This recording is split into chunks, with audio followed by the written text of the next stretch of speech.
Number 10 could be forced to pay out to poorer countries hit by global warming disasters. Also, nurses' strike will force NHS to run a bank holiday service. I think we've had that for about 2.5 years, frankly. Next up, the I, biggest ever nurses' strike would hit A&E patients. The Guardian now revealed UK and US failing to pay fair share of $100 billion climate fund. And Jeremy Hunt plans £60 billion worth of cuts and tax rises. There may be trouble ahead.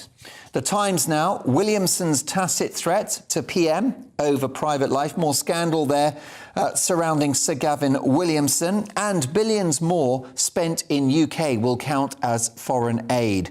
As little as 0.3% of national income will now go overseas, as Sunak seeks £33 billion worth of cuts.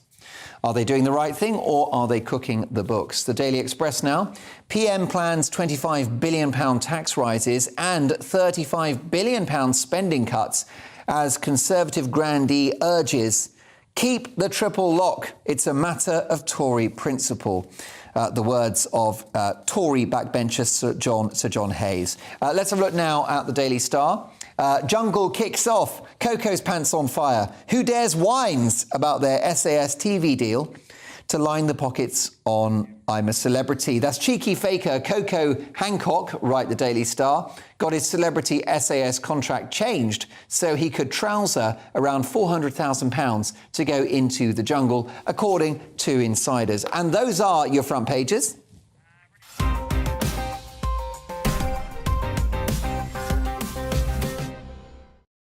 And we start with a front-page story on Monday's Telegraph and climate reparations. Josh, tell me more. Britain opens door to climate reparations. So there's a nice picture there of Sunak dressed as me. He's got his shirt on, he's got his poppy, and he's stepping out into Egypt. Can I just say he looks a bit smarter than you do, Josh? I don't say. I think we pretty much look the same, almost like twins. Well, your shirt looks like a sort of Black Friday sort of last-minute purchase from TK Maxx, whereas that's like Savile Row or something, I would say. Well, he is a little bit wealthier than I am. That's just exactly a tad. Right. And also, he hasn't got your looks. But this story is going to resonate, isn't it, with millions of voters? Probably on both sides of the argument. This is a bad time to be talking about more money being spent by our government. Glasgow hosted COP26 last year, now it's COP27. Part of the Glasgow focus was about making sure that these countries were signed up to the whole Paris Accords, which is about keeping climate change to 1.5 degrees.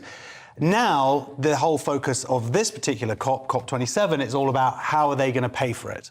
And initially, obviously, Rishi Sunak didn't actually want to go. He was kind of strong-armed into it. Boris Johnson is there talking about the corrosive cynicism, how people shouldn't go into it. But the reality is that developing countries are bearing the brunt of climate change, even though some people don't believe in climate change. But the fact is, the droughts, the flooding... The Maldives, you've got Pakistan, many other parts of Asia. We have people in this country who are going to food banks. We have people whose homes are cold, and a myriad of other issues, cost of living crisis. So the idea of our government giving out the money that we arguably don't have is a very tricky one to sell to the British people. Yes, you are American, Catherine. Would the Americans tolerate a percentage of the national income going abroad? No. I know very little about politics, but I know we don't want our money going anywhere else. Yeah, because taxation is something that's that's one thing Americans can agree on. They don't like taxes, do they? No, I try to avoid them as much as possible. So we've got this... Anything over here? Are you a tax exile? I have no comment. Come to the worst country for it. No comment. However, the issue of reparations is something that has been raised in the United States in relation to its historic past, particularly slavery. So what do you think about this idea of sort of the UK apologising for the Industrial Revolution by basically writing a big fat cheque and saying sorry? Well, I think Josh already said it. With what money? Where's the money coming from? I mean, you know, that's my question. I know I don't want it coming out of the little bit they gave me to pay my energy bill this year. So That's my thought. And also, what do you think about that sort of moral side of it? This idea that we owe these countries an apology, and you know, it's going to be more than words. They need cash. I mean, do you sort of believe in that revisionist approach to history, where you look at the wrongs of the past and think, okay, well, we better atone in some way? Do you think this is the way to resolve that? I mean, I feel like that question's much bigger than me. But I mean, how much? I guess if you're quite big. Yeah, you're like 5'9". Oh, thank you. Oh my goodness. Oh, and very thin. Please tell them very thin. But what about spending that money otherwise and spending it on creating these newer, clean fuels, and then gifting that technology to those countries? It's a great idea. I think that's a really great idea. And similarly, actually, things like the vaccine, which, you know, is clearly going to be very welcome in countries where there are vulnerable groups who haven't been vaccinated yet. We should be sharing stuff that we've already got that either we don't need or we have a surplus of, or, as you say, great British innovation. A quick word on COP27. So that means that there have been 26 so far. Many people think it's been a talking shop. Have there been more COP meetings than Fast and Furious movies, do you know? Well, I'm only up to 362 on the old Fast and Furious, so I'm not sure how many more we can fit in. Yeah. But the important thing is that family matters. It definitely does. Let me say, full disclosure, that Vin Diesel is far more entertaining than Bill Gates or Alok Sharma. Let's get to our next story now. And Monday's Guardian, some aggressive texts have been sent, and not just from Josh when I forgot to pick up his oat milk latte. What's the story, Josh? Rishi Sunak under pressure over Gavin Williamson text. So obviously Sunak, our new Prime Minister, he immediately promoted Gavin Williamson to the cabinet role and as a sort of minister without portfolio. This is after he was fired, by the way. Williamson was fired by 2 previous prime ministers. So this just, first of all, this little talent there is left within the Tory party if they're having to bring back someone like Williamson. These texts have come out that he'd sent towards the whip, Wendy Morton, and they're very abusive. They're not nice. He doesn't come across well in any way. But the question is, we're having a bit of a rehash here because obviously what arguably brought down Boris was the whole Pincher thing. And did Boris know about Pincher? And it turned out he said he didn't, and then he lied about it. Well, what's happening here is that when Rishi went for day number 1, they said, look, there's been these complaints of abuse, and now that's been admitted. And the question is, what did he do about it? His aides urged him not to give Williamson this role before these were investigated. And obviously that's come back to bite him on the bottom. Oh, well, that's right. What happened? Back to Pincher, Chris Pincher again, Tory MP, and it was considered that Boris Johnson wasn't entirely crystal clear or even we call it lying. Fulsome with the truth lying, mate. in relation to how much he knew about this guy's history of pinching. I don't like pinching. I find it very uncomfortable. Yeah. So I think that it's right that heads rolled on that occasion. What about, though, this issue about a chief whip essentially getting in trouble for doing his job? I mean, that is how it works in politics. You've got to bully and cajole people into supporting the party line. Labour have done it, and now the Tories are doing it. Yeah, basically, Williamson is in trouble for doing his job well. This is the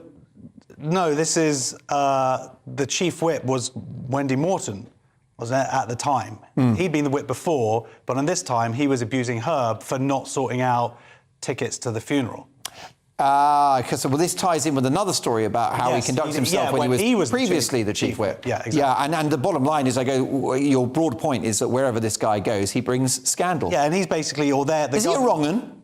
I think he is a wrong 'un, yeah. But also they're sort of saying, people are trying to defend him and say, oh, it was in the heat of the moment. And yeah, that's what abuse, this is, oh, I didn't mean to hit her, it was the heat of the moment. I mean, come on, man, this is victim blame. Catherine's American. Can you explain what a wrong 'un is, please? I don't know what a wrong 'un is. I just learned what a whip is, though. It sounds like head dominatrix of the government. That's our politics. That is what it is? That's how we do it, yeah. But I just think this is a classic case, and I think we all know this political term, bros before hoes, in Rishi hiring Gavin. Which one's the hoe? Which one's the bro? Well, the hoe would be the person receiving the text, because that's the woman there. And I see. He picked his bro and hired him before looking out for the hoe. Once again. Blimey, it's like Dictionary Corner tonight, isn't like it? West on Wing, Headliners? Definitely, I'm learning a lot. Perhaps I'll unlearn some of it later. On to Monday's Telegraph now, and things not looking good in Kyiv in Ukraine. Catherine, tell me more. Yes, the Ukraine-Russia war latest. Vitaly Klitschko tells Kyiv to make plans for evacuation. It looks like the war is not going well for Russia, so they've bombed civilian areas that had the power that was going to the city. So they're warning people to make friends with others with generators outside of the city, because it's going to be a long, cold winter otherwise. Indeed, and this winter will be, I think, decisive in how the war plays out. Yeah. For them and also myself. I don't know about you, but I spent my weekend covering my windows in plastic to create a second double glazed window. So just my take on it, if you don't have a friend with a generator and you can't get out of the city, that's it. cling film. I spent the whole weekend on Facebook trying to find any mates of mine, like, hey guys, anyone with a generator? And now I realise that I could have just done cling film. buy some cling film. Yeah, that would right, down to Poundland tomorrow. You're very resourceful, I tell you. I reckon that Catherine is a shoo-in for Blue Peter. Now, roses are red. His favourite film was Cuties. Yes, Andrew in tears after Charles told him he will never return to royal duties. Let's talk about this story because it's quite a big one. Prince Andrew, he's essentially not going to be a public figure from this day on. Well, yeah, and actually this happened before the Queen died. My understanding was that that he was kind of pestering her almost to sort of say, come on, let me go, get my job back, let me go back to royal duties, and she was kind of changing the subject. And then Prince Charles had a meeting before the Queen died, and he basically just laid out and said, mate, you're deluded. Yeah. I don't know if you use the word deluded, but it's like, come on, man, you have basically brought shame upon our house. And but he said here, look, you can have a really good life. You can just go and be a rich dude. Yeah, have a good life, a nice life. Just enjoy being a really rich dude. Yeah, that's my advice. That's to Prince exactly. Andrew. It's still going to be a very privileged life. Yeah, it's not like he's got real hardship. No, but he's not putting like cling film on his windows. He's got an ego, though, hasn't he? And he thinks of himself as this international statesman. Yeah. And that life is over, and arguably rightly so. Is it rightly so? I mean, has anything been tangibly proved against this guy? Well, because they signed a deal giving millions and millions of pounds. But no culpability was admitted. I mean, look, I'll be honest, the story stinks. Of course it does. I don't want to go into bat for Prince Andrew. I like a challenge, but let's not get carried away. But it's still a degree of trial by media, don't you think? I think it's a trial by paying £12 million. That's what I think. Catherine, what do you think of Prince Andrew? Are you one of his few fans? I would just love to have an ounce of his delusional confidence in thinking he could get his job back after this. Just for one moment, I'd like to be able to feel that way. Aristocrats, eh? Oh, boy, it must feel nice. What is the perception, would you say, stateside of Prince Andrew? That he did it. Right, that's a great answer. And he's sexy. Yeah. Oh, you think he's sexy? No, I'm just giving the American perspective. Virginia Giuffre, the young woman that he was romantically linked with, was an American national, wasn't she? So that's why he's not exactly a hero across the pond either. No, I don't think we have a fan club for him. Where can he go? I mean, is he popular in North Korea, perhaps? Kim Jong-un quite like him? Yeah, I'm sure that because they got a different, like a house on fire. It's a different moral code in North Korea, isn't it? Oh, yeah. Maybe you think your family stuff. Let me tell you about my dad. That's it. Yeah, he starved a few million people. Why does he want a job so bad? He should just become a comedian at this point. I think he's primed for it. He could be just as unemployed as me. Yeah. I think a comedian, he probably already is. Now, 4 more years, I think I'll need a few beers before Donald Trump is back, just to get myself ready for that. Catherine, tell me more. You've got the Mirror. Donald Trump could announce 2024 run for U.S. president in days as he slams rival. Is that a euphemism? Yeah, I think it is. I think we're back to grabbing things again, aren't we? Slamming them this time. Donald Trump is probably, but I would say most likely, definitely going to announce his bid for president in 2024. And he's got his nicknames back out, which I'd say is the best part of his presidency. Yeah, he's good with the nicknames. Of course, you remind us of Sleepy Joe, I guess. We have Sleepy Joe, Little Marco, Crooked Hillary, Lying Ted. That one came with a poem. This reminds me of those Cabbage Patch dolls. Do you remember the Garbage Patch Kids? Of course I do. They would remember those stickers? You have them in America. Yeah. That's what they are. It feels like a little collection, something you could collect. But the newest one is for his rival, Ron DeSantis, as Ron D. Sanctimonious. Ooh. I feel like he's that's what I mean. He's turning the presidential campaign into pro wrestling, I feel like, with that one a little bit. But I don't think it works. He's trying to call Ron DeSantis, who is one of the most right-wing men in America, somehow a bit woke. I don't think that will fly. Let's watch him do it. Yeah. Ron DeSantis used to be nicknamed, he's the governor of Florida, of course, freedom-loving governor of Florida, and he was dubbed Ron Death Santis by critics to the base. in the course of the pandemic, until his decision to get rid of mask mandates and lift lockdowns a year earlier than California saw fewer per capita COVID deaths, and suddenly they stopped saying Ron Death Santis. But in a sense, Ron DeSantis is his greatest rival, wouldn't you say, for that nomination, Catherine? It's looking like it is him, his least greatest rival being Liz Cheney. So, the woman is last again. But Trump's got great quotes coming out of this already about his former vice president. Mike's doing better than I thought. Like, that's a shady lady coming from Trump. They used to be besties, and now doing better than I thought. Must have not be thinking very highly of him. Do we know who Trump's running mate might be? Because many people think that Trump-DeSantis would be the dream team, the dream ticket, but I think DeSantis is too big. Well, I heard he's approached Hillary Clinton. Crooked Hillary. Yeah. And the Donald. Bring back the unbeatable team. It is the ultimate, Hillary and Donald is the ultimate will they, won't they romance, isn't it?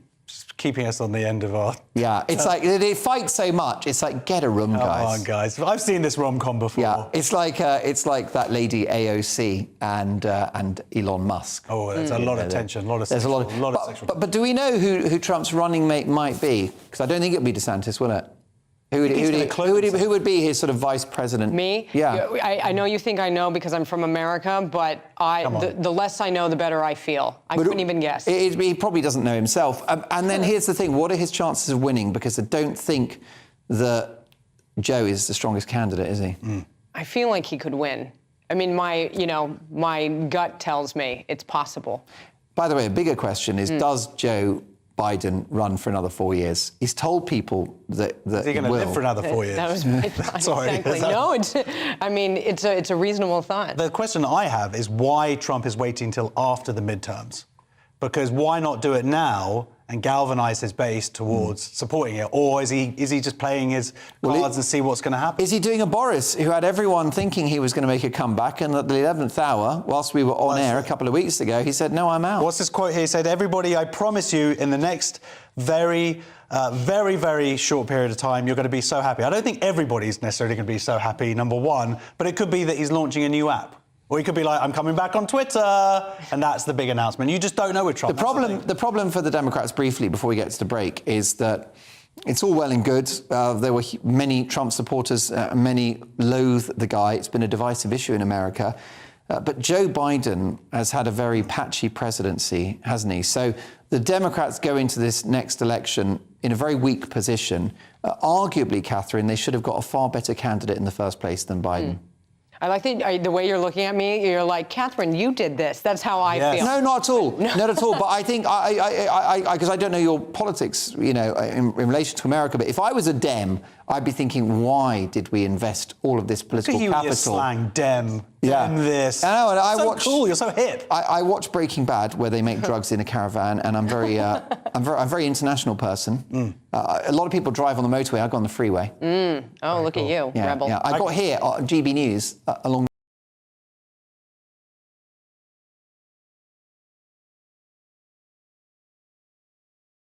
I have no team, and I have a feeling it's going to be the Republicans. Interesting stuff. The plot thickens. Lots more to get through. I think you'll agree. Both of my brilliant panellists are smashing it tonight. That's it for part one. Join us after the break for lots more stories, including Starmer's take on foreign NHS staff, $500,000 spent on meditation apps, namaste, and some rather greedy energy firms. See you in 3.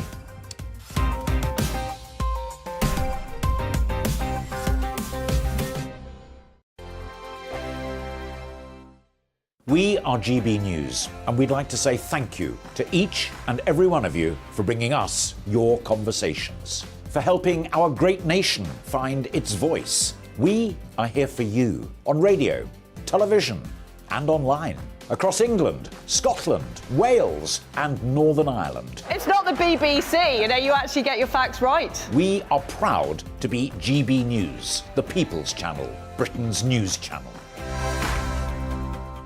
I'm Dan Wootton. Join me Monday to Thursday from 9 to 11 for the feistiest and most fun news debate on TV, where free speech reigns. I'll bring you a sharp take on the day's biggest stories, bombshell newsmaker interviews, and A-list guests.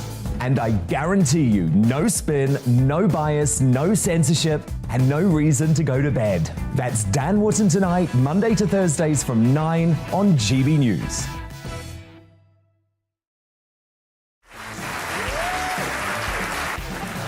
My name is Andrew Doyle. Join me every Sunday evening at 7 p.m. for Free Speech Nation. This is a show where we address current affairs and news stories of the week with the help of two wonderful comedian panellists. I brought in comics because I want to give it a lighter edge, and also they work for less. See you there.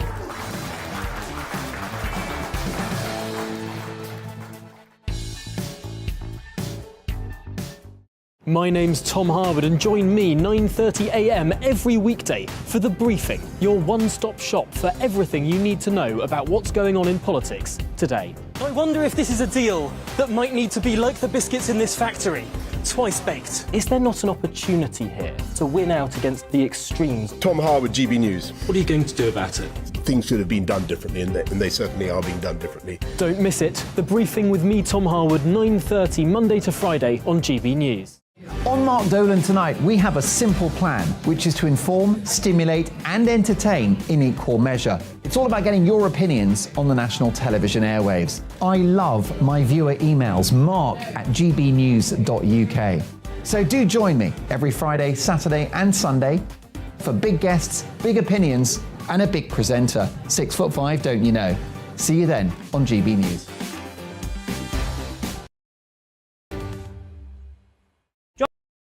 Me, Arlene Foster, for The Briefing on GB News. Every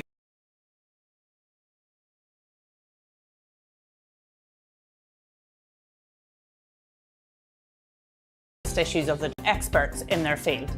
I'll ask the questions that you'd like to ask. We're not afraid to tackle discussions from all perspectives, including yours. Don't forget, The Briefing with me, Arlene Foster, every Friday at 3 p.m. on GB News. We are GB News, right across the nation. You can get us on television, on radio, on digital. We're absolutely everywhere. Amazing! You see, amazing! You remind me of me in the European Parliament. But here's the most important bit. We are not part of the mainstream establishment. We think and speak just like you do. We are the People's Channel. Magnificent. That's really, really thoughtful. Come and join us on GB News, the People's News Channel.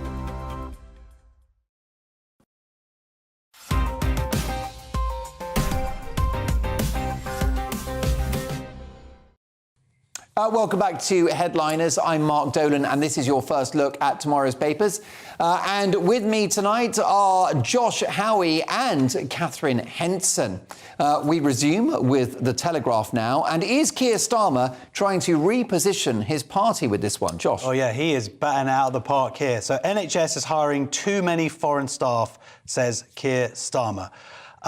Let's talk about that particular thing, because I totally agree with him for pretty much everything he said here. But yeah, this interview is essentially him just trying to sort of bat the balls that are coming his way before they've even been sent out. So one of the things, first of all, he's saying there's no case for joining the EU, rejoining the EU. That's what he's like. He's saying it straight out. This is all really for the Red Wall, I think. There's a lot about here. He's saying freedom of movement has gone. It's not coming back. He's dealing with, in terms of my immigration. He's then saying the Scots, he's not going to allow them to have a referendum, whatever happens with this court case that's going through at the moment.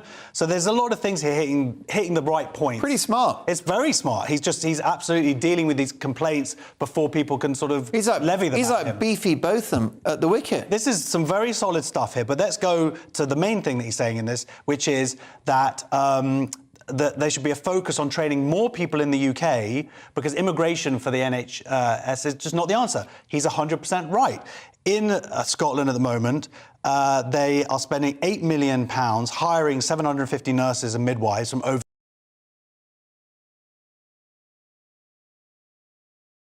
up from 18%, we have a massive problem. And of course, we should be training people in our own country. Now, for him to say that, he's 100% right. What he's not really said is how we're going to get there. He said that they're going to pledge an extra 7,500 medical students every year. But just because first of all, you've got to put the money for it, but you've got to make people want to be medical students. Do we have enough clever people to be able to, or they're going to lower the standards to be able to get those extra students in? There's a lot of sort of semantic stuff there that isn't really answered here. I do wonder whether they should simplify these medical courses. Yeah, just give them, just as long as they can access Google, now you're a doctor. Just give them an iPad and 5G reception and crack on. That's it. Do it. So the point is, he is saying the right stuff. I'm glad to hear him say it. But this ain't going to be cured overnight because, of course, you have to attract the doctors. It's not like you can just suddenly go, we're going to suddenly have an extra 7,500 medical students this year. No, you've got to make the education system earlier on so that they can achieve the grades necessary to get into medical school. This is a generational shift. Isn't it cheaper, though, to bring other people in? And isn't Labour supposed to be very internationalist and inclusive? And also, you know, just in terms of the cost of training up. Yeah, but the point is then you're giving that money to UK citizens who aren't necessarily sending it home or coming over for a little bit, making their money and then going back with it. It stays within our economy. And of course, we should have these doctors and nurses coming from the UK. Of course we should. But there's a reason why, unfortunately, at the moment, we haven't got them. And that's arguably the money invested in our educational system, our universities and so on. Yeah, let's get to our next story now, Catherine. I want to ask you about this. It's in the Mail. Meditation apps should relieve stress, but this likely won't make the public feel particularly zen. Tell me more.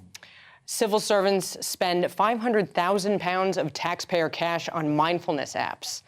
I think the headline pretty much says it all. Yeah. All of that money is going to mindfulness apps, and as somebody who meditates, you can do it for free. By the way, what is your meditation protocol? Which one do you do? I don't use an app. Right. You don't need an app. It's interesting. I guess maybe there's a slight bit of passion.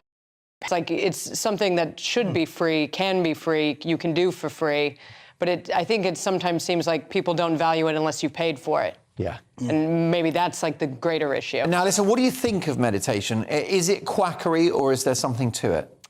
I think there's something to it, but I think like anything else, in moderation, and you don't need to put a price tag on it. Right. Is it as good as illegal narcotics, of which Josh is such a fan? Probably long-term better for your health, but not as fun in the... So how many minutes a day do you do?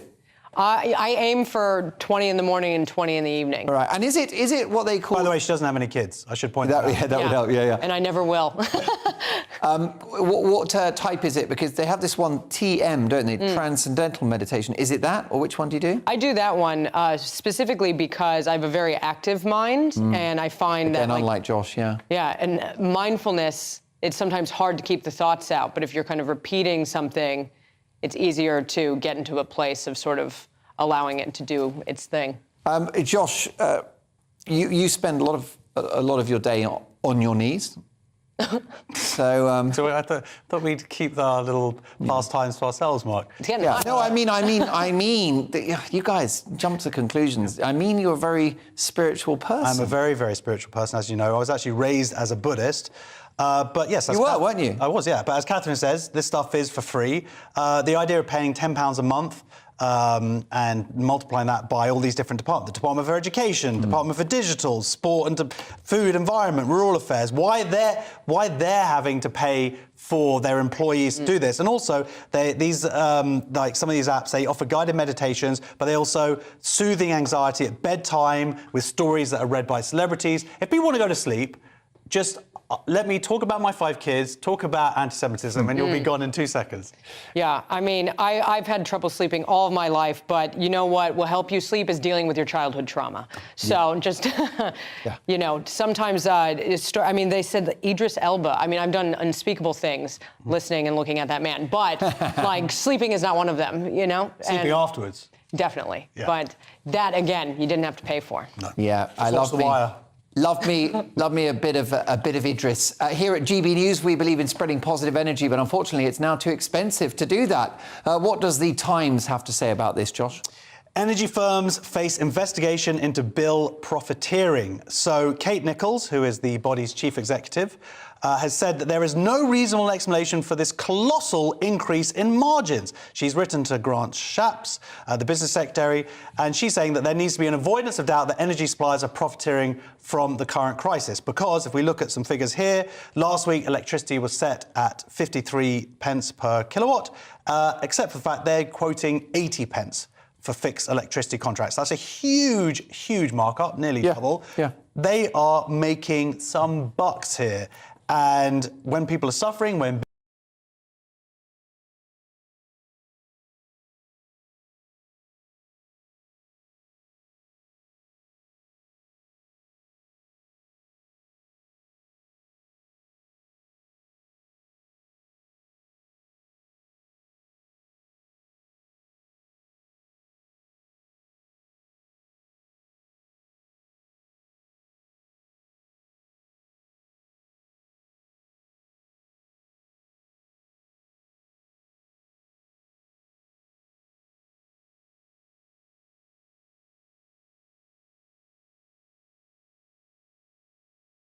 Said realized that her family has also suffered without giving any remorse to what her brothers have done, which resulted in the killing of 22 men, women, and children when her brother Salman blew himself up at the entrance of an Ariana Grande concert. A truly dark story. Well, look, that's it for part 2, but we've got plenty of smiles ahead. We're going to be looking at an obese crash test dummy, fake meat, and several other signs of the apocalypse. See you in 3.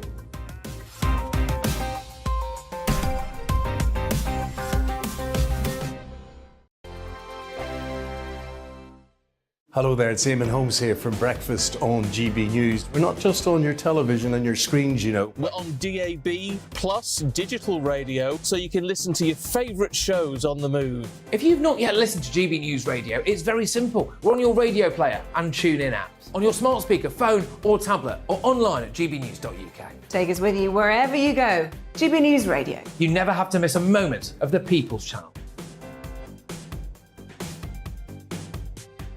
Hello, I'm Simon Evans. Join me on GB News for Headliners at 11 p.m, where I'll be joined by 2 of the country's top comedians as we take a look at tomorrow's newspapers tonight. If it's a big story, we'll be covering it, I guarantee, but we'll also have some fun along the way. That's GB News Headliners at 11 p.m. We won't put you to sleep, unlike some of the other paper review shows out there. So join us, 11 p.m, 7 nights a week. I'm Mark White. As GB News Home and Security Editor, I cover those key issues that are so important to you. Our authorities, our communities doing all they can to combat violent crime. With the public services under unbearable strain, why are we still failing to control our borders? Defence, the first priority of any government, has been continually hollowed out. Can we trust our politicians to protect the armed forces? Join me, Mark White, on GB News. Join me, Nana Akua, on Friday, Saturday and Sunday afternoons on GB News. Expect fiery debate and passionate discussion as me and my panel tackle some of the biggest topics hitting the headlines. It's a place for everyone's opinion. No one gets cancelled, but no one gets an easy ride. Oh, she's on it today. Be ready for conversations that are fierce, frank, and of course, fun. Every Friday, Saturday and Sunday afternoon from 4 p.m. on GB News. Every morning from 6 o'clock, we'll wake you up with GB News Breakfast with all the stories you didn't know from the night before. So whether it's serious news, entertainment, or your own views from all over our great nation, we're here to kick off your day with a smile. And the national media should be reflecting and reporting what's happening here. You will notice the northwestern accents. Whether you're with us on TV, radio, or online, every morning, it's breakfast from 6 a.m. Hope you can join us. Every Saturday at 2 o'clock, join me, Darren Grimes, for Real Britain. I'm not afraid to give you a platform and say it how it is. Come on, make the case. Something like this is very, very important to people. And we're always up for a laugh on this show. God, honestly, you'd think there were no problems in the world. Real Britain, every Saturday on GB News. On the Mark Steyn Show, we cover the stories a lot of people are scared even to mention. The stuff that really matters with some of the world's biggest thinkers. Now is his opportunity to kind of take the steering wheel of history. Break away from the flop at 8 o'clock on GB News with the Mark Steyn Show.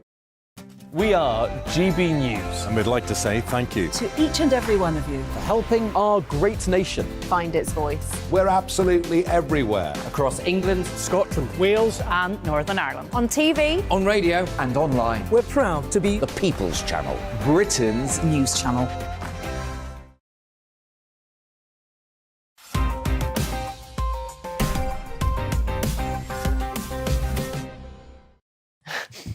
Welcome back to Headliners, your first look at tomorrow's papers. With me, Mark Dolan. Tonight, I'm joined by the brilliant comedians, the alleged office stationery thief, Josh Howie, who I assume has never stolen anything except for our viewers' hearts, of course. And brilliant Catherine as well is back, smashing her first appearance on the show. Now, let's get to our first story in this part, and it's a bit of a corker. The Daily Mail and a story about overweight dummies. No, it's not the fourth wave feminists this time. What's happening, Catherine? Car testers now need bigger dummies to simulate road crashes as number of obese Brits soars. Okay. Looks like Britons are getting fatter. And the dummies, not as big as the Brits are now. So we're needing new dummies, bigger dummies. You have these moments, don't you, when you realise the country's got a problem. And that would be one. People not fitting into airplane seats is another example of that. At what point do we stop ignoring the elephant in the room, which is Western obesity? What, the literal elephant? Quite literally, yeah.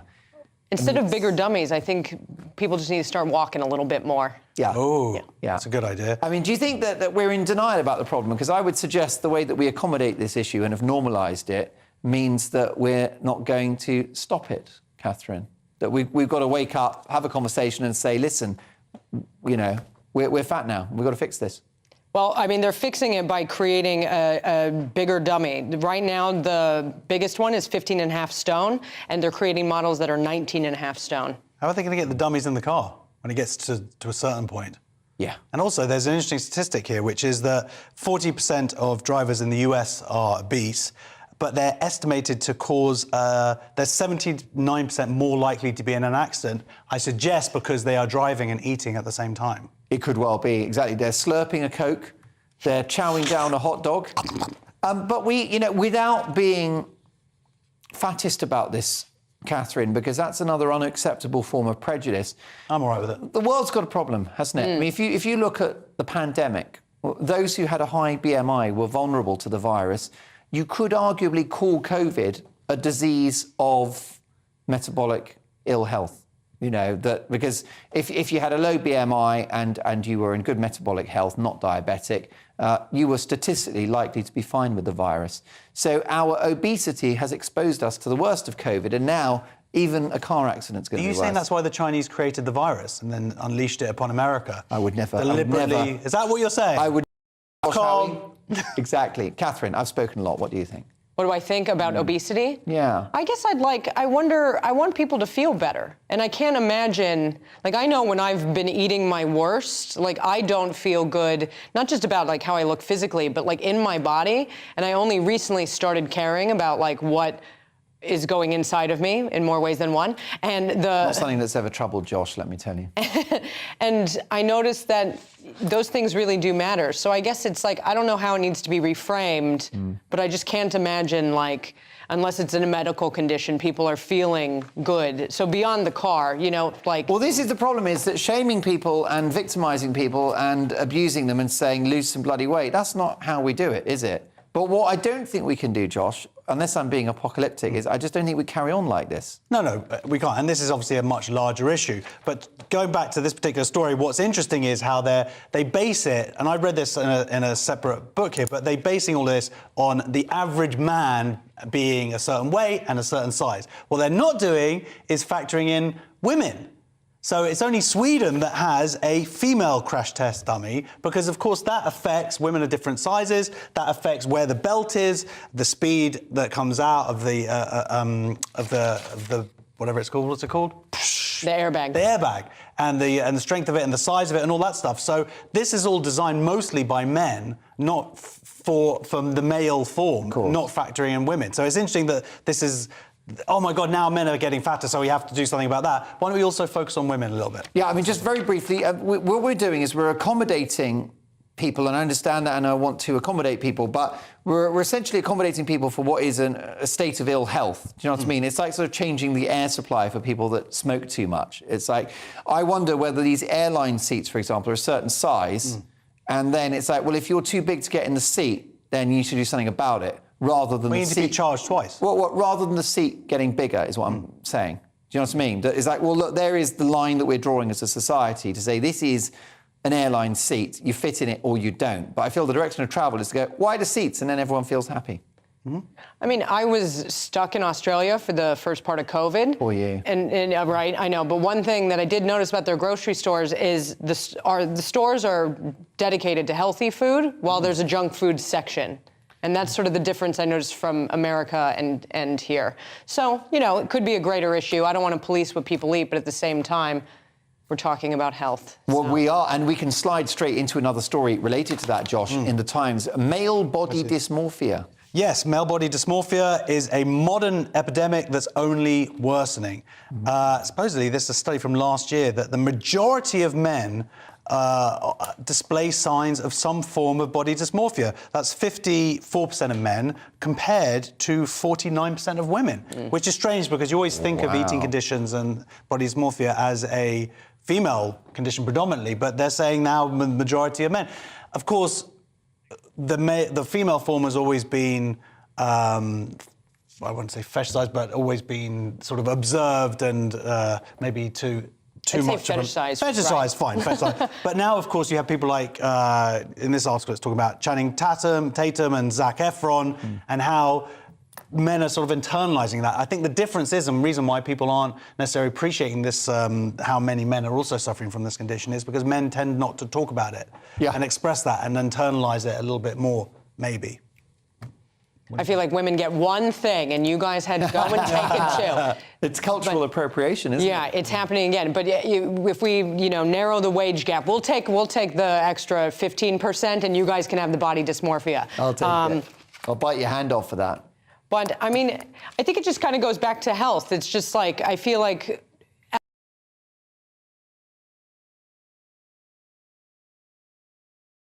ourselves, each other, and so I guess the more it gets talked about, probably the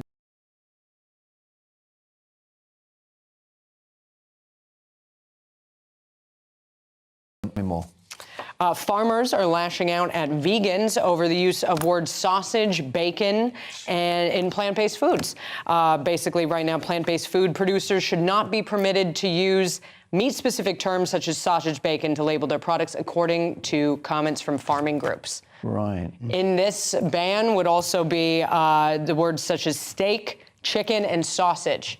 Not allowed to do it. Well, I suppose if it's a steak, but it's made from soya protein, you're lying about what it is, aren't you? It is a breach of the Trades Description Act. They're calling it a sales tactic.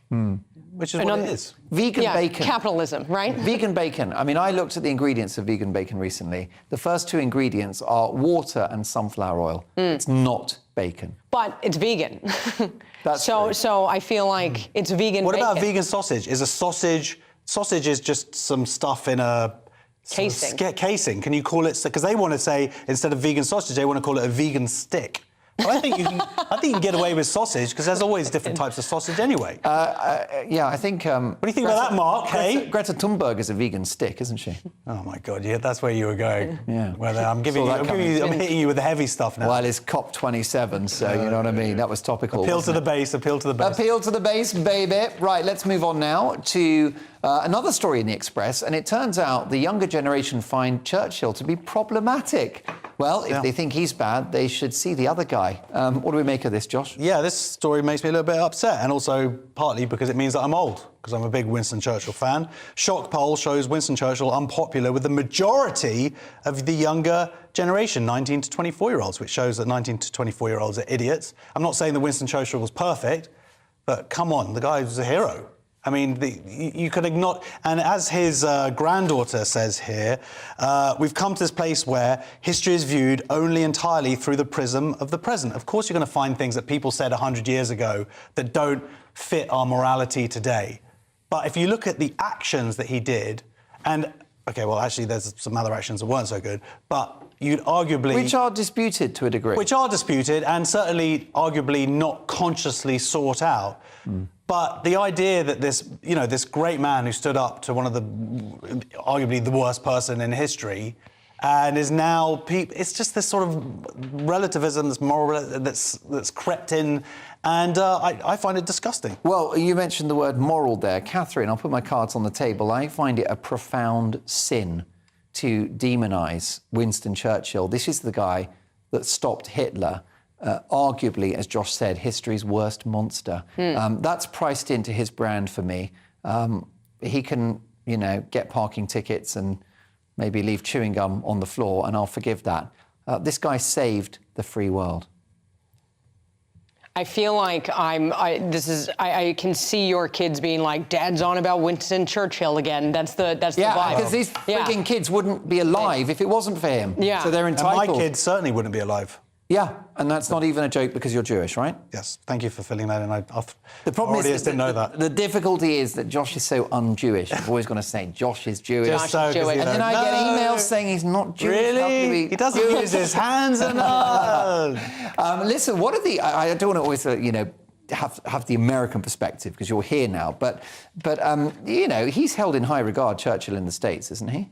I am the wrong person to ask, but I feel like if he stopped generational, Hitler, right? It's because you're young. Well, I think I look younger than I am. She's 64. Yes, 65 tomorrow. But in your vague, distant memories of history lessons, I would have thought that you had Churchill down as a relatively force for good. I guess I feel like, is anyone perfect? I read this article and it looks like there's some other things he did that aren't, that you wouldn't want to celebrate. But I think, it's always weighing out the good with the bad.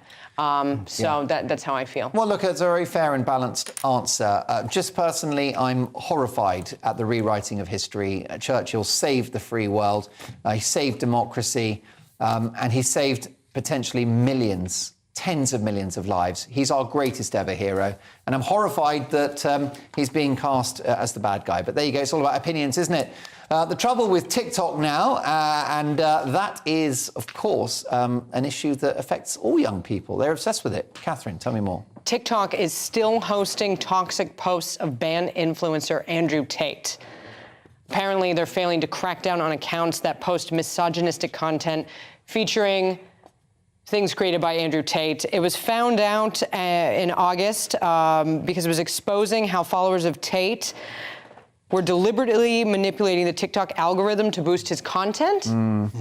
All of this is foreign to me. When I get on TikTok, I look at it and I'm like, I think I'm having a seizure. So the fact that anybody knows how to manipulate anything on there, but apparently it revealed that members of his online academy, Hustlers University, a money-making scheme, was aimed at young men, was encouraging to post videos of him to generate referrals. And these videos had him saying, they were watched like 2.5 million times, and he was saying that women should take some degree of responsibility to prevent rape. Another where he said virgins are the only acceptable thing to marry. I think I would only assume he is one, right? Like, if No, you I say think something he like that. does pretty well.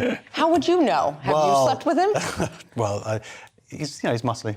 What do you think about the comments he's made? Because he has said things like a married woman is the property of her husband, which is, he argues, taken out of context. Because actually he points out that when you get married, the father of the bride essentially hands his daughter to the groom. Well, that's what he's saying in this. That this was all just, you know, not only a joke, but also a way to boost your algorithm, and I guess to show these members of Hustler University how to use the internet. The comments are not for me. This is not somebody I would want to have sex with or be near. Does it make life harder for women when these comments are flying around? I mean, I wouldn't say it does any good. I wouldn't look at that and be like, that affects a positive change in the world. Where do you stand in the sort of tension between his right to free speech to say those things and the protection of women? Where would you sort of draw that line? I mean, I believe in free speech. So it's difficult to say. I think really the base of it all is like why somebody would want to say these types of things in the first place, and who didn't love you as a kid to make you feel like that's the kind of thing you want to put out into the world. Definitely. I mean, I don't like the things he's said, but it bothers me that he's been deplatformed for making those comments. I think I'd rather let him say them and then say, you're an idiot and I disagree, rather than basically try to erase him from the internet, which is what has happened. Well, it hasn't happened. That's well, it has. He's been defunded by everyone. This is what this article shows, is that there are 100 accounts out there that are frequently putting his content still out there. But he's not doing well from that. And they've got 250 million views. Well, he's still a brand. No, but he's been taken off every major platform, including YouTube. But my point is to counter what you're saying is, I do believe in free speech as well, but I do believe there is an influence, that there are teenage boys I believe watching in free this stuff. speech, but it's not free speech. Okay, I'm not asking him to be banned. What I'm saying is I do think that this stuff has an impact in the real world, and you have young men who are being influenced and take this stuff on board and think that it's real. Whether he thinks it's a joke or not, there are going to be people out there. What do you do? Do you make him go away? What's the solution? What do you do, mate? I think you let him say it and you go, you're a numpty and I disagree. Like we do with lots of other unfortunately, famous people. there are young men, teenage boys out there who are massive fans of his who don't think that he's a numpty. They think of him as a hero. A hero indeed. Crumbs. Look, there you go. It's quite extraordinary. Look, folks, can I tell you, it's been a sparkling first performance from Catherine. Thank you so much for joining us. And Josh, must try harder. Yeah, sorry, I'll keep on going. And I'm looking forward to all those Andrew Tate fans tweeting me after the show. They'll be taking you down. Listen, thank you for your company tonight. Headliners is back tomorrow. Always unmissable telly. We're here at 11 o'clock every single night. Tomorrow, Simon Evans is in the hot seat, and he's joined by the brilliant Josh Howie one more time, and Leo Kearse. I've enjoyed your company for the last 3 days. It's been a joy. I'll see you on Friday at 9.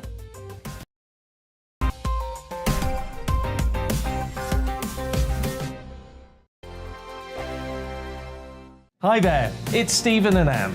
At breakfast from 6 a.m, you'll always be caught up with everything you need to know, the latest headlines, opinions and debates. We'll bring you the good news and the bad, but most of all, we're here for you. Remember, send in your views and let us know what you would like us to talk about. That's because we're your news channel. And every morning at 6 a.m, it's breakfast on GB News.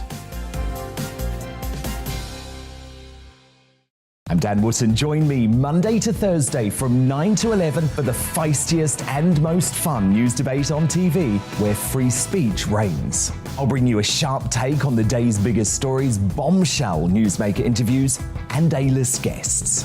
And I guarantee you, no spin, no bias, no censorship, and no reason to go to bed. That's Dan Wootton Tonight, Monday to Thursdays from 9 on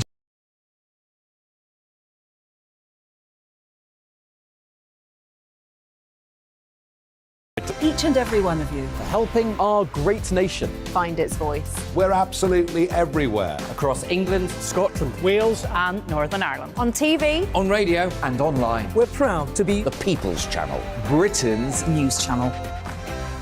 Hello, I'm Michelle Dewberry, and you can join me every weekday 6 till 7 on Jubes and Kerr. Me and my panel will get stuck right into the day's events, and I can tell you, in fact, I can warn you, expect some robust debates, some strong opinions and perspectives from both sides of the fence. It's about you at home as well. I love to read out all of your comments, or at least as many as I can. So join me, Michelle Dewberry, Monday to Friday, 6 till 7 on Jubes and Kerr. Join my show Farage, 7 p.m. till 8 p.m. Monday through Thursday, and there you will get opinion, analysis, debate, and I'll cover stories that nobody else dares to touch. You've been cancelled. Join the club. Oh my goodness, And then for the last 15 minutes, talking pints. We're over a drink. We have a civilised conversation with someone. We very often disagree, but we do it in a grown-up way. Come and join me on Farage. On the Mark Steyn Show, we cover the stories a lot of people are scared even to mention. The stuff that really matters with some of the world's biggest thinkers. Now is his opportunity to kind of take the steering wheel of history. Break away from the flock at 8 o'clock on GB News with the Mark Steyn Show. Hello, I'm Esther McVeigh. And I'm Philip Davis. Whether you're watching or listening on TV, online or on radio, we handpick the latest stories, debates and expert opinions for your weekend. So whether that's politics, news or showbiz, we've got it covered. Join us every Saturday morning at 10 o'clock on GB News. Hello, I'm Alastair Stewart, and I'd invite you to join me at noon on Saturdays and Sundays for Alastair Stewart and Friends. I've been in this business for over 40 years. Now, here at GB News, I've never been happier. I get to choose the big stories that really interest me. We hear what you have to say, and you hear what I have to say. I really hope you can join me, noon on Saturdays and Sundays. I'm Mark Dolan. Join me at 11 on GB News for Headliners, in which I'll be joined by two of the UK's top comedians discussing tomorrow's papers. If it's an important story, we'll cover it, but we'll have some fun along the way. Headliners, the late night paper review that won't send you to sleep like the others will. 7 nights a week at 11 p.m. on GB News.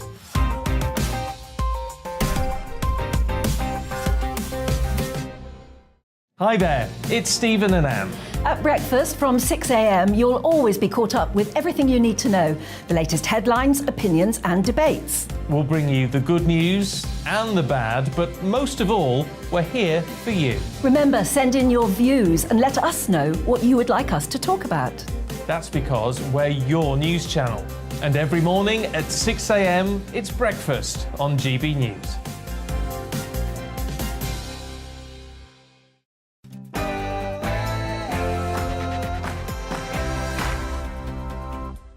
Elon Musk continues to cause consternation at Twitter, Marine Le Pen steps down as party leader in France, and an able-bodied man is celebrated for identifying as a disabled woman. This is Free Speech Nation.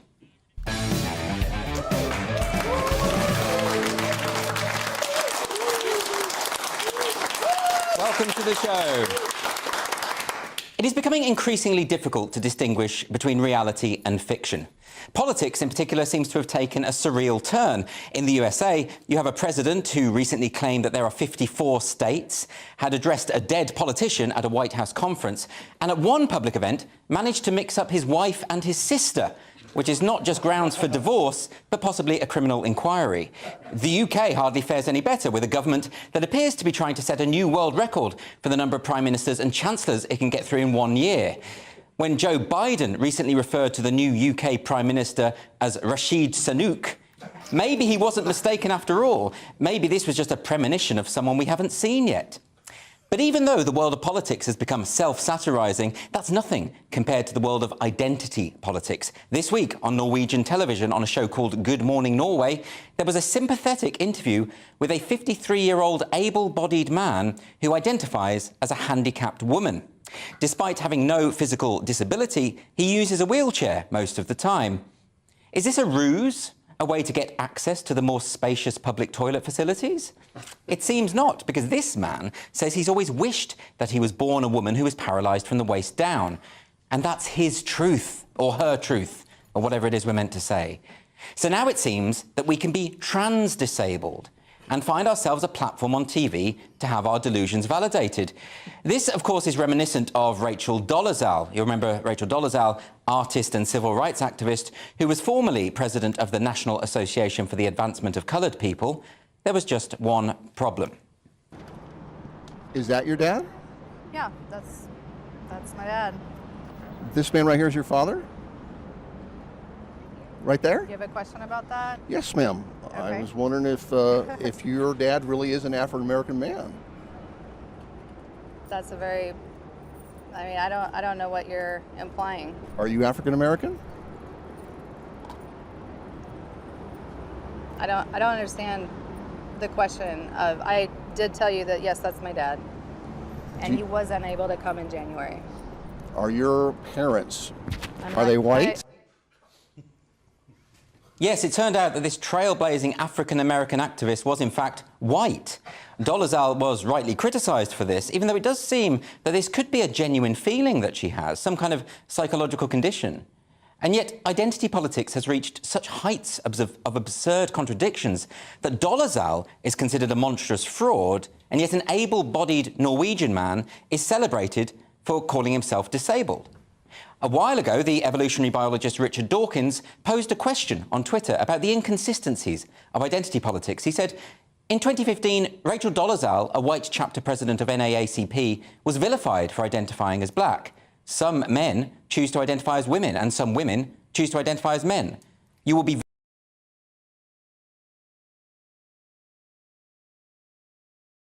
As he pointed out, Dawkins wasn't attempting to disparage trans people. He was just trying to initiate a conversation about what the rules are here, because it can be quite confusing.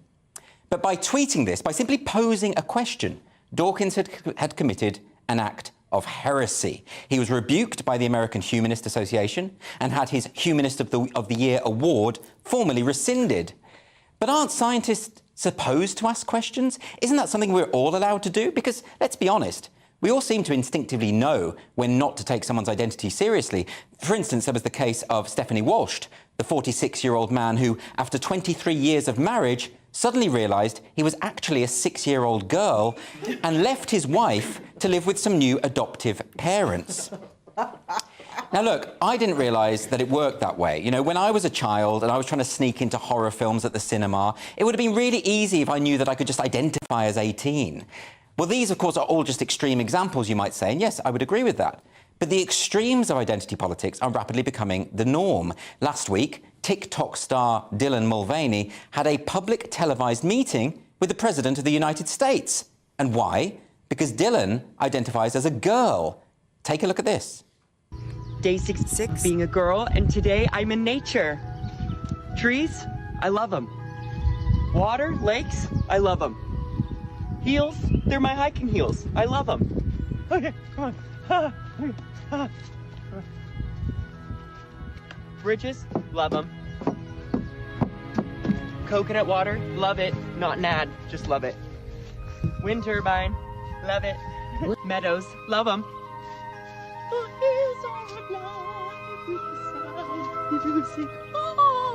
I'm scared of getting Lyme disease. Love ya. Oh. Did you see that? We gotta get out of here. Did you see that? There's a dragonfly. Oh my God. Now, it seems pretty clear to me that that's probably a hoax, because that kind of ditzy, prancing, scatterbrained depiction of girlhood is too obviously based on misogynistic stereotypes to be real, isn't it? I mean, I can't be sure. Does he believe it? Is he pranking us? If so, this is expert-level trolling. And was the Instagram influencer, Ollie London, being sincere when he claimed to be trans-Korean, even though he was white? I mean, he had surgery to look Korean, and in doing so sparked accusations of indulging in racist stereotypes. And then what about the woodwork teacher in Canada who wears huge prosthetic breasts to school? Now, many people have pointed out that this looks very much like fetish gear.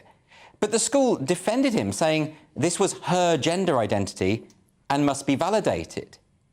And this is the point. The culture wars have reached the point where we just don't know what is truth and what is fiction anymore.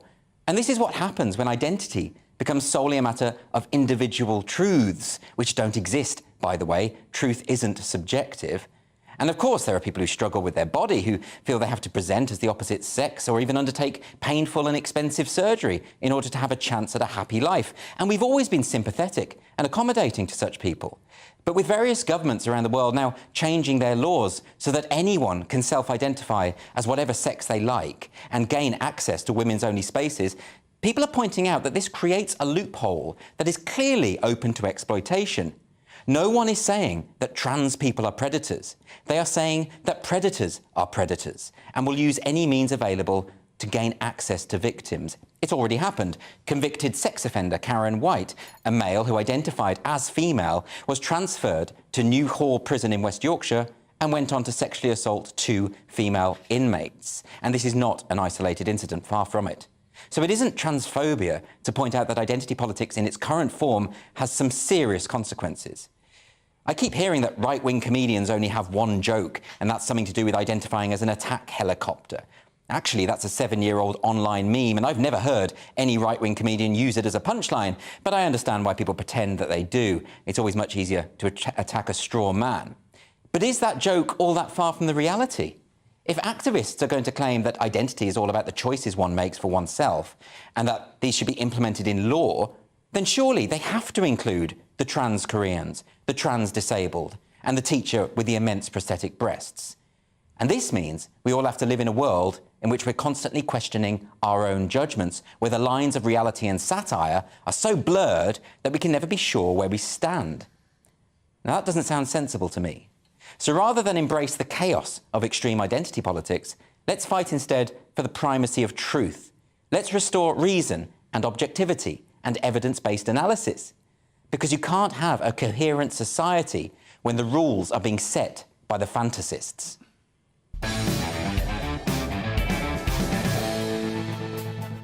And my studio guests this evening are Leo Kearse and Sajeela Kershi.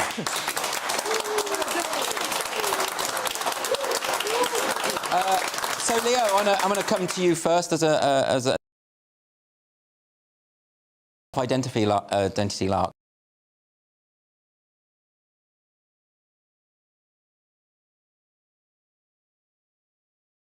People have been identifying as disabled in Scotland for years to claim extra benefits. So this is just—it's part of your tradition. Yeah, it's like tartan. That's our culture. Yeah, it's your culture, absolutely. Yeah. What do you think, Sajeela? I mean, look, trans disabled. Do you think this is right? Do you know? Don't you know? As you know, on Twitter, I just lost my. I saw you were a bit. You were a bit angry. Really angry. I was so livid because it's just gone too far. And then this week, I've also seen young girls who go to women's toilets with men identifying as women, or just make a bit of lippy on, and it's like the old, when women were taking in tiny little dogs. Yes. Like literally, they are accessories, right. And you're enabling this behaviour, and it's got to stop. It's ridiculous. But it's not going to stop, by the way, is it? A great monologue as always, but and so much to unpick.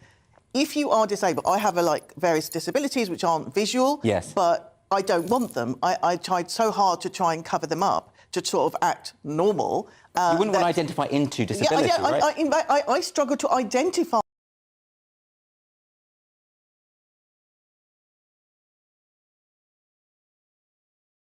I want to be treated like I was before. And so, and disability is something that can happen to anyone. So quite frankly, if he wants, I'm happy to drive over his leg back and forth, so that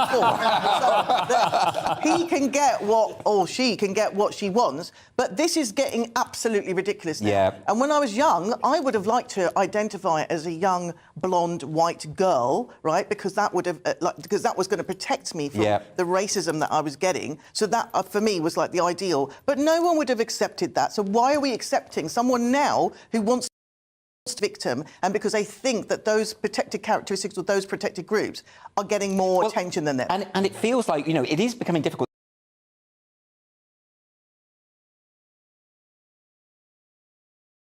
And yet he's just had an audience with the president of the USA.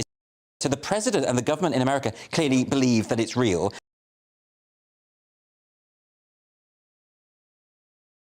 Isn't he? It seems like it, but I mean, you're not allowed to say that. You're literally not. I've just allowed... said it. Yeah. But I mean, that saying like misgendering him could get you like it's being brought in as a crime in Canada, and I think other places as well are looking at it as a crime. But Dylan Mulvaney is clearly a troll. Well, this is. I mean, I'm not wrong about this, am I? I'm going to say she because I don't want to get. You know, I don't want a future SNP government reviewing this tape and sending me to.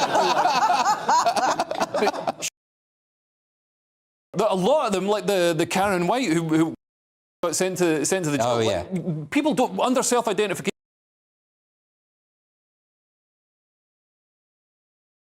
Male. Yeah. Rapist and paedophile. Yeah. Actually went on to commit sexual assault in prison. And there's an incentive for people like that to transition, because when you transition, you get a new name, you get a new identity, so then that masks your previous crimes. Yes.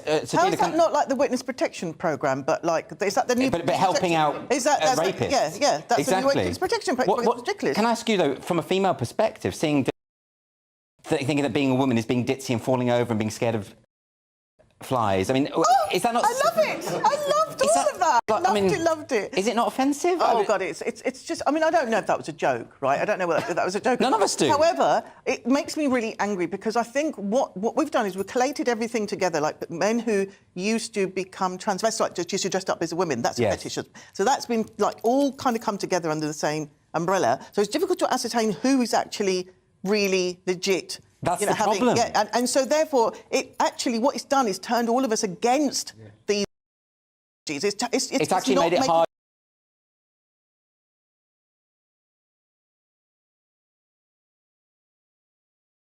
Wake up in the morning and say, I'm a lived our experience. I know there might be a bug. Huh? There might be a dragonfly. Maybe a dragonfly. Yeah, exactly.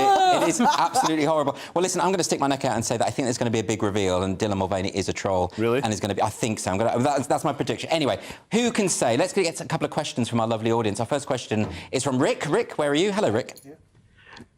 Do carnivores deserve to live?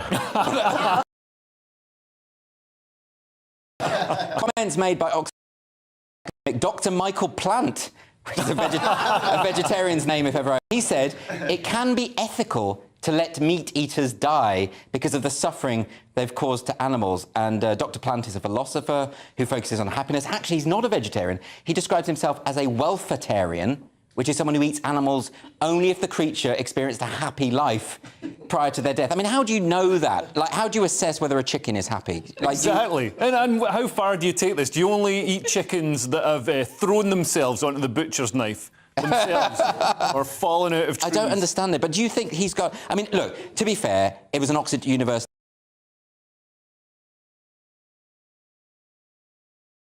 seriously means that it's OK to let carnivores die. Again, we shouldn't chastise him too much because that would be restricting his free speech.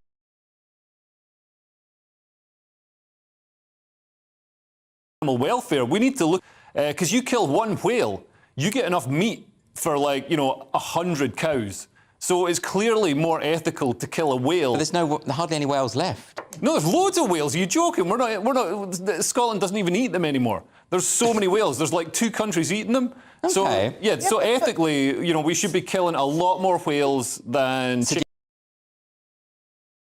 I don't like the idea of eating whales or dolphin-y type things. I don't really like. What do you make of this philosopher? Do you think it's...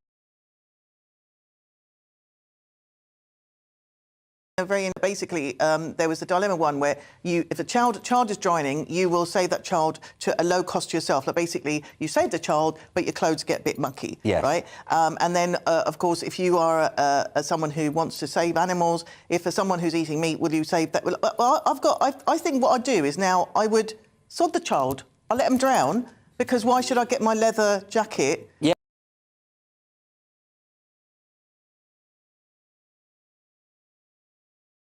Philosophical question they often pose, which is, if there's a burning and you can either save the Mona Lisa or a baby, what do you do? Interesting. Let's move on now to another question. This is from Ivan. Yeah, should we be worried about the far right in France? OK, so this is the news. So the president of France's leading far-right party, Marine Le Pen, stood down after 11 years. She's been replaced by a child, from what I can see. This guy, Jordan Bardella, he's the first person who isn't a member of the Le Pen family, although he is sort of, I think he's going out, or he's married going out to with the someone. niece. Yeah, they do tend to keep it in the family, but this is an interesting one. About race and migration and that kind of thing. He's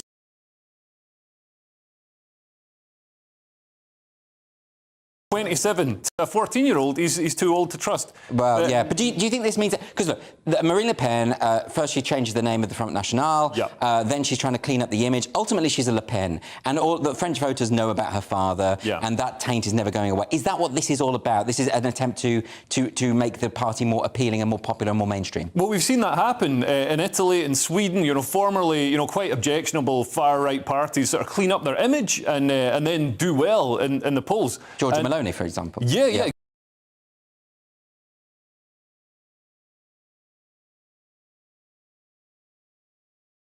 It's mostly common sense, and it's got to be seen in the context of France has had a huge amount of immigration. It's got a large, relatively large compared to the rest of Western Europe, as of 2022. Maybe 10 years' time it's going to be different, but a large proportion of the population that's Muslim. Right. And that hasn't been without consequences. So, there was a spate of terror attacks, and some of them, really large scale and but that really horrific. That isn't the fault of the Muslims in France. That's a result of a tiny minority of... some of them. It's a result of a tiny minority of actually ultra-conservative. What's basically a sort of still an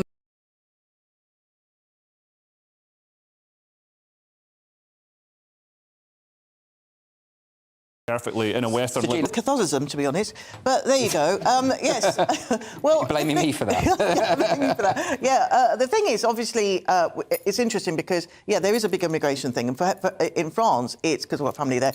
In France, it's Algeria, Morocco, and Tunisia. And interestingly enough, Bardella is his ancestry. He's of immigrant descent, Italian and Algerian, and he kind of. Specifically for Le Pen,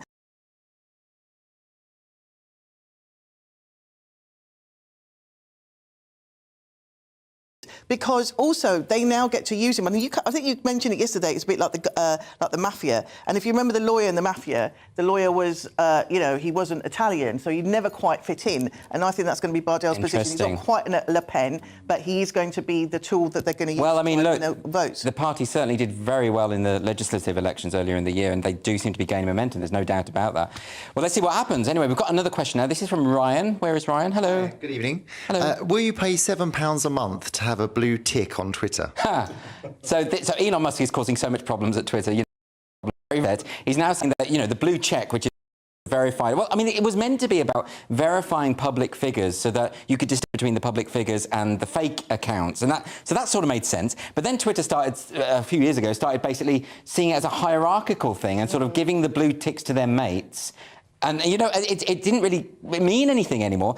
I don't see why it's such a big deal for Twitter to charge for a service. I mean, that doesn't strike me as a big deal. What do you think? Yeah, and they've got a huge black hole in their budget to fill now. I mean, it's a company that's always lost money. But interestingly, you've got a blue tick.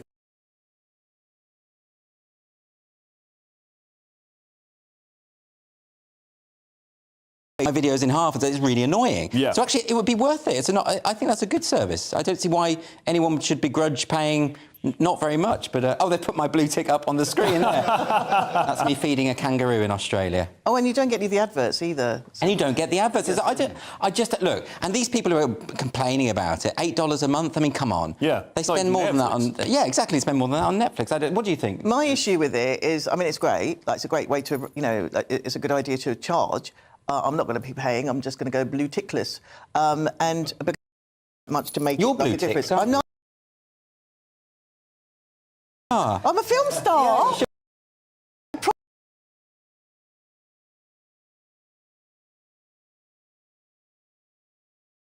Yeah, a month and then get the blue ticks. And, yes, they will, you know but what I mean? I don't like the hierarchical thing. I don't like this idea that the way that blue tick people behave on Twitter, very much like lording it over other people and you know...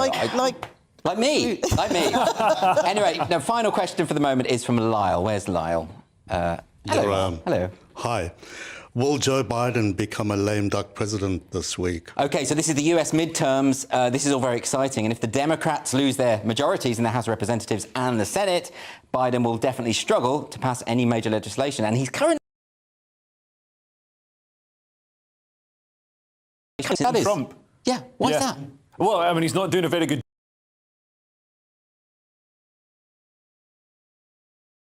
Gas prices are skyrocketing. Well, they've come down a little bit, but yeah, he's just not delivering as a president, and he seems to have allied himself with the real sort of extremist, radical far left of the Which was Democrat weird because Party. he was elected on the basis of not being the woke candidate. Yeah, that was why people went for him, rather than Kamala Harris or people like that. And bizarrely, the Democrats, I saw a speech by Obama yesterday. They're making democracy, the defence of democracy, as their sort of main platform.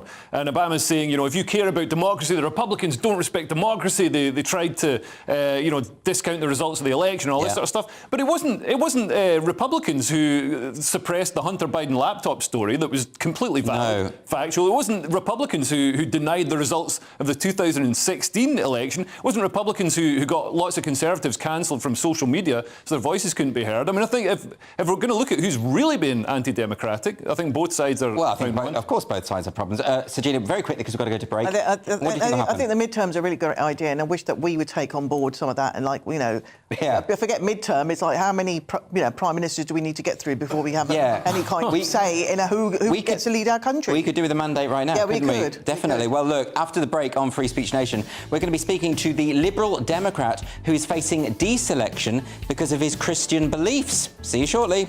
Woo!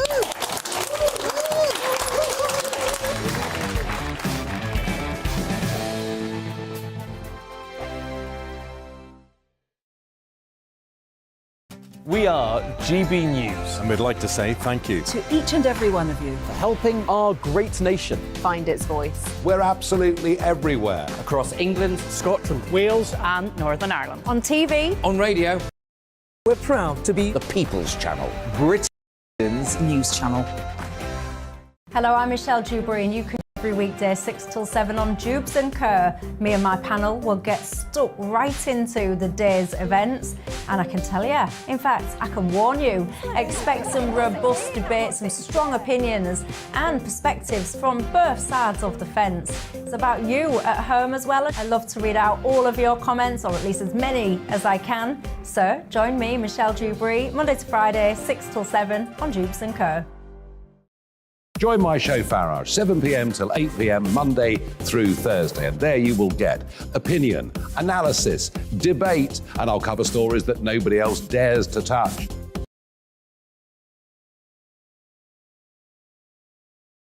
"15 minutes talking pie over a drink. We have a civilized conversation with someone. We very often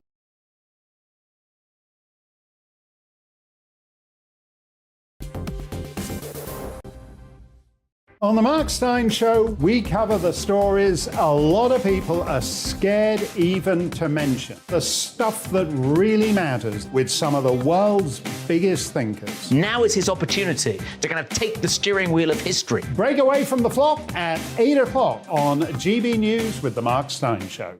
Hello, I'm Esther McVeigh. And I'm Philip Davis. Whether you're watching or listening on TV, online or on radio, we handpick debates and expert opinions for your weekend. So whether that's politics, news or showbiz, covered. Join us every Saturday morning at 10 o'clock on GB News. Hello, I'm Alastair Stewart, and I'd invite you to join me at noon on Saturdays and Sundays for Alastair Stewart and Friends. I've been in this business for over 40 years. Now, here at GB News, I've never been happier. I get to choose the big stories that really interest me. We hear what you have to say, and you hear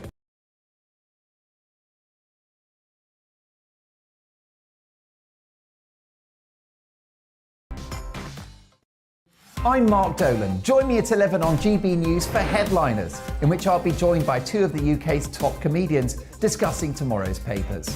If it's an important story, we'll cover it, but we'll have some fun along the way. Headliners, the late-night paper review that won't send you to sleep like the others will. 7 nights a week at 11 p.m. on GB News.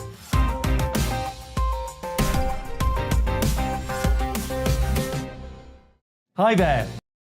At breakfast from 6 a.m, you'll always be caught up with everything you need to know, the latest headlines, opinions and debates. We'll bring you the good news and the bad, but most of all, we're here for you. Remember what you would like us to talk about. That's because we're your news channel. And every morning...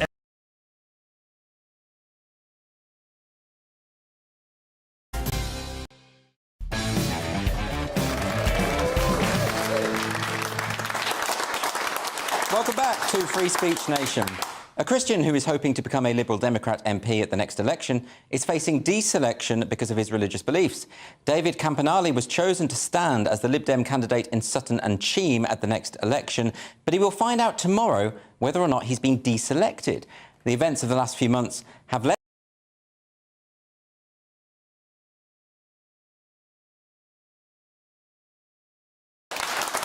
So, can you give us some background to this? Because my understanding of the Liberal Democrats is that it is a...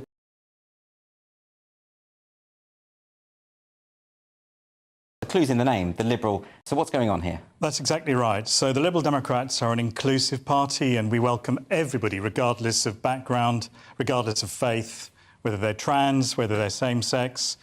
It doesn't matter. You're all welcome to be in the Liberal Democrats. The difficulty is that that message isn't always embraced by everybody. And in this particular constituency, Sutton and Cheam, the activists, since I was selected at the beginning of the year, said, now that we know that you hold Christian beliefs, we don't want to deliver your leaflets. But you weren't hiding these beliefs, were you? I wasn't hiding them, and I stood for the Liberal Democrats against Kwasi Kwarteng in 2019 in the last general election and trebled the vote because I'm a successful campaigner. I raise issues of international injustice, and I'm committed to making sure that the government are held to account. Now, the party knew that. That's why I was selected with one of the biggest...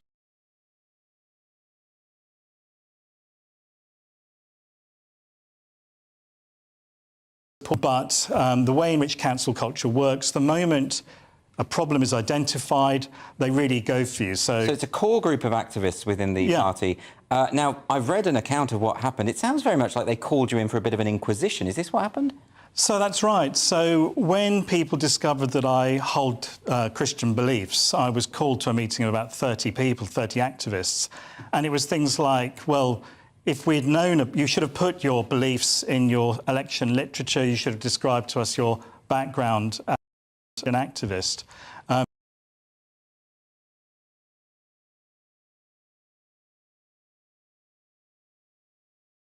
And they protect minority rights. It's absolutely forefront in what we believe in. But for these individuals, they didn't seem to extend it to people of faith. So the sorts of things that they were saying were, we do not recognise your right to a conscience. I had that in a private conversation. Somebody rang me. They said that you are religious, we are rational. We are building a secular party. Now, the Liberal Democrats are not a secular party. As I keep emphasising, our whole ethos is underpinned by religious worldview, the inspiration of people like Tim Farron and Simon Hughes, people in the past like Charles Kennedy, our former party leader, and Shirley Williams, who are both pro-life journey in politics. They said, well, Charles Kennedy, Shirley Williams,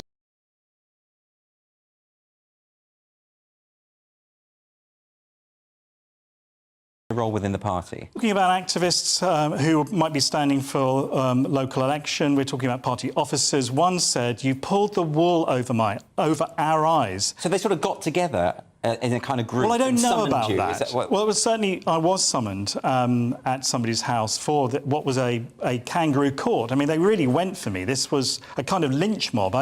I'm still in a state of shock that this can happen in politics today. It's very odd, because, I mean, surely, I mean, we've had this before with Tim Farron, of course. Tim Farron,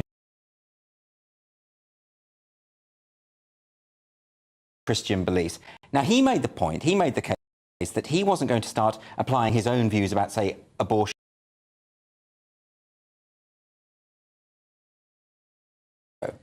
Yes, the way it works is that if you're elected as a member of parliament for any party on issues of conscience, that is to say the party doesn't place a whip, you're allowed to follow your conscience. So that's the key point. I wouldn't be imposing my views on the party. All I asked for was the space to allow on those non-whipped issues to pursue my conscience. So obviously I'm out campaigning for the leader. Sarah Davies made a very powerful the government to account. We're determined to see the back of this government.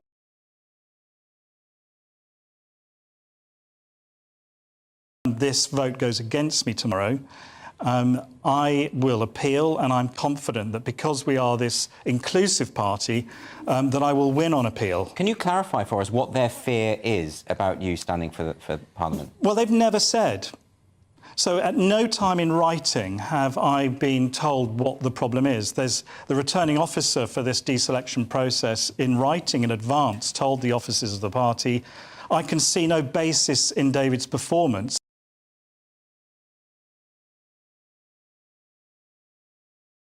25 years a Liberal Democrat MP in London, himself a Christian.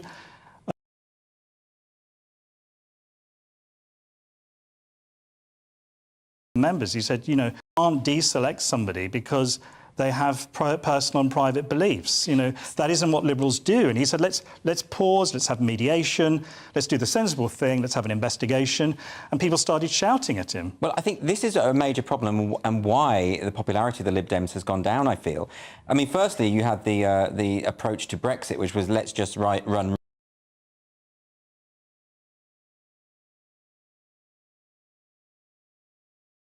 its name. Let's be absolutely clear that the Liberal Democrats have no...